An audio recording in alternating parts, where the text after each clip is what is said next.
అనారోగ్యం, ఉద్యోగం, వ్యాపారం అప్పులతో బాధపడుతున్నారా? వెంటనే జేకేఆర్ గురువు గారికి కాల్ చేసి అపాయింట్మెంట్ తీసుకోండి. నమస్తే రమ్మగారు. నమస్తే జయ. జాతక కథలు చెప్పుకునేవాళ్ళం మనం, బౌద్ధ జాతక కథలు. అలాంటిది ఏదైనా చెప్పుకుందామండి? దీన్ని జాతక కథ అంటానికి వీల్లేదు, కానీ బుద్ధుడి కథ అనుకుందాం. ఓకే. క్రమబోధ. మనం ఏదైనా ఒకళ్ళకి ఏదైనా నేర్పించాలనుకో, దాన్ని ఎట్లా బోధించాలి?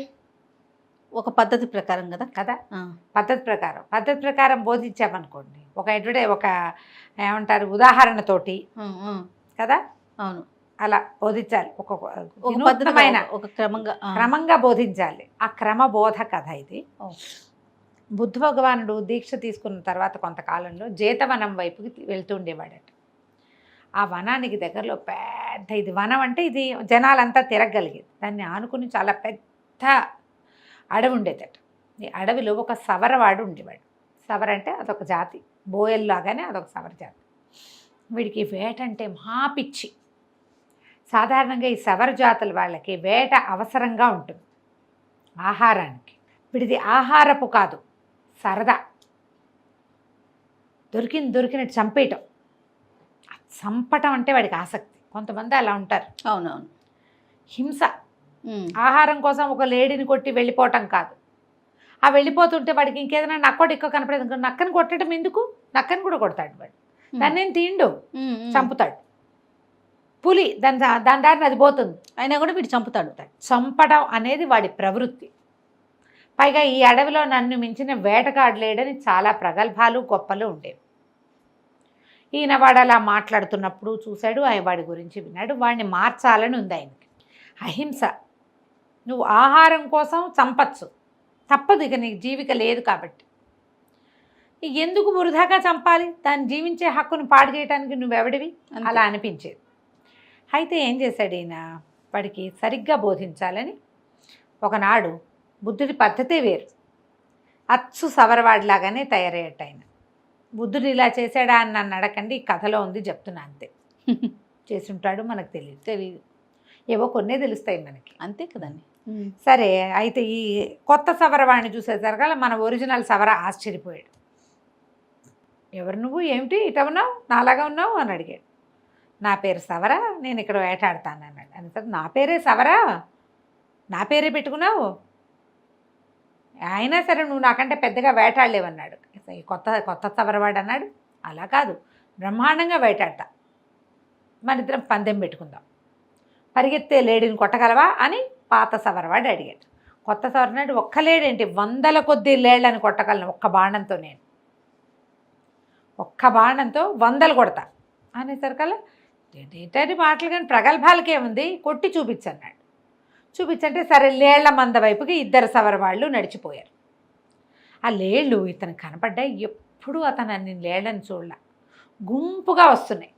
వస్తుంటే ఈ కొత్త సవరవాడు ఒక్క బాణం సంధించి లాగేసరికల్లా తమలపాకు మోతలు పడ్డట్టు పడిపోయేట లేళ్ళన్నీ. అన్నిటి మెడల్లోకి గుచ్చేసింది. ఆ బాణం ఎట్టా గుచ్చేసిందో, కుప్పలు తెప్పలుగా మొత్తం పడిపోయినాయి. పడిపోయేసరికల్లా ఆశ్చర్యపోయాడు పాతవాడు. ఇదేం మాయం, ఒకే దెబ్బకి ఎట్టా కొట్టావు అంటే, అన్నాడు, ఎన్ని పడ్డాయో లెక్కపెట్టు అన్నాడు కొత్త సవరవాడు. ఎన్ని పడ్డాయో లెక్కపెట్టు, వెళ్ళి చూసిరా అన్నాడు. 500 లేళ్ళున్నాయి.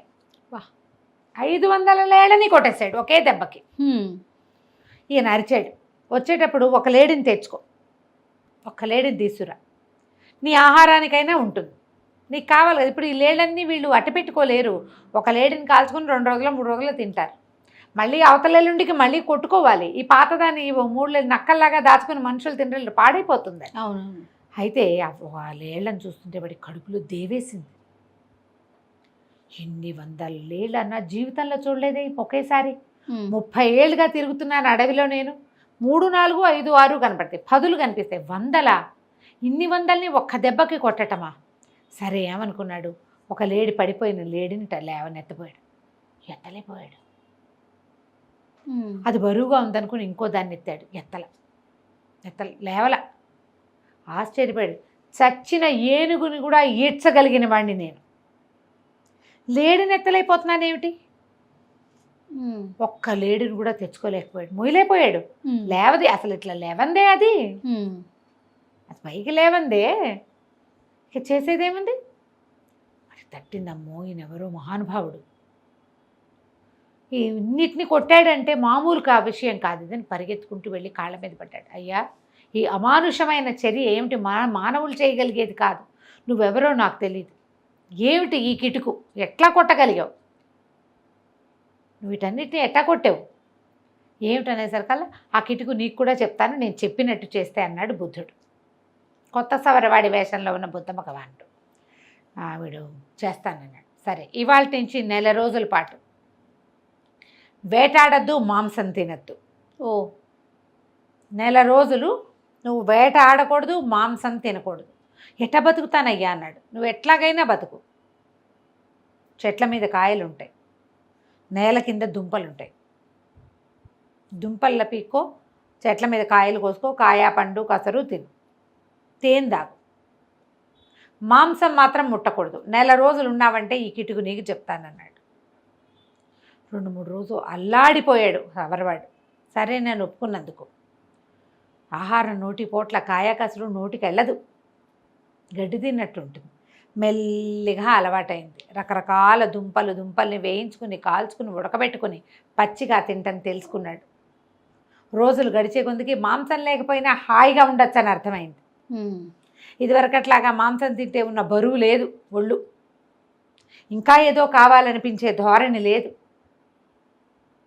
మెల్లిగా ఆయనకి లేడిని చూస్తే ఎంత ముద్దుగా ఉంది అనిపించడం మొదలుపెట్టింది. దీన్ని ఎట్ట చంపాను నేను?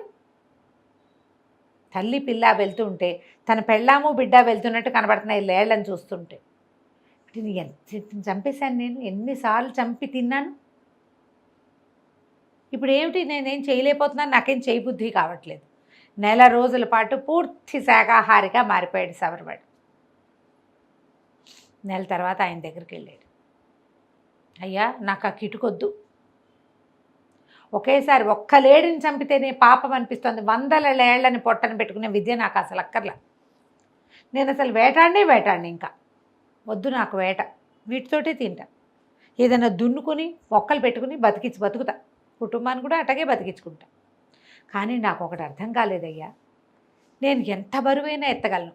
2 లేళ్లని చంపి భుజాన్ని వేసుకుని వెళ్ళిన రోజులున్నాయి. నేను ఒక్క లేడిని కూడా ఎందుకు ఎత్తలేకపోయానయ్యా చెప్పు అన్నాడు. ఈయన అన్నాడు, పడగొట్టడం చాలా సులువు, లేవనెత్తటం కష్టం. ఎప్పుడు కూడా చంపావు, బతికించగలవా నువ్వు? పడగొట్టిన దాన్ని లేవదీయటం కష్టం అనే విషయం నీకు అర్థమయ్యేలా చేశాను అంతే. నేను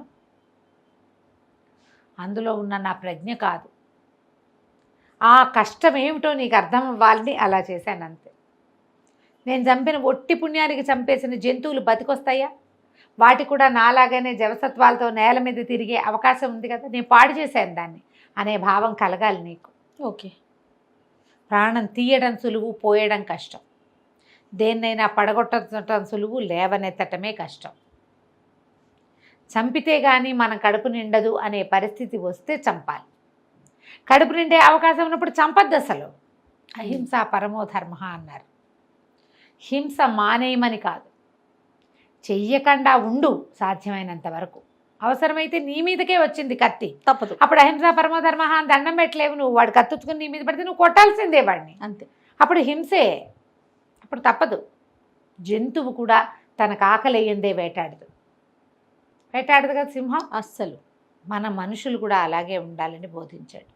ఇలా క్రమంగా బోధపడిన సవరవాడు ఇక జీవితంలో వేటాడలేదు. చక్కగా అడవిలో ఓ పక్క కొండరంతా దున్నుకుని గింజలు పండించుకుని ఆ గింజల ఆహారమే తినేవాడట. కథ కంచికి మనం ఇంటికి. అద్భుతం రమ్మ గారు. నమస్తే. నమస్తే.